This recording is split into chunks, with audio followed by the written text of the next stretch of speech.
IFM News. IFM News. Lokal. Idol John, come in.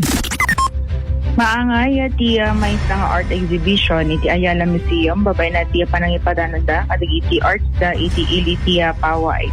Mangrugi tatangal daw February 20 ket may matangan dagiti pioneers of Philippine art ni Luna Amorsolo ken Zobel tampok dagiti timeless na obra maestra da particular dagiti iconic paintings da may naigan iti pagilian tayo a Pilipinas.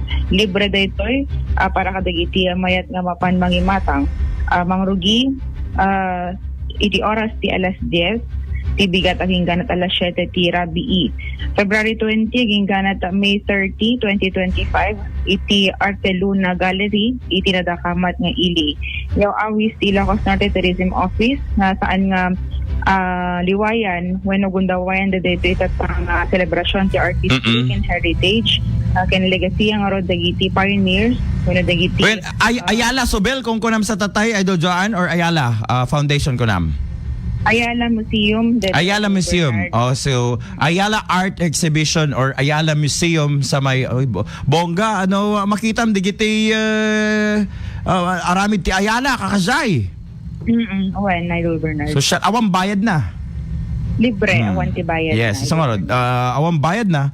And at the same time, makakita ka dito art exhibition. Dito ngay Paway, Ilocos Norte. Agpatingga into no?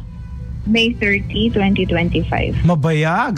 So mayat nga pag danunan digiti nakadado nga bisita tayo. Mabalintay nga itugot dito ngay Paway, Ilocos Norte. Alright, any more Idol John? Damag iti iliti Paway, kadwa iti 99.5 Lawag, Idol John, 15 tatak for MN.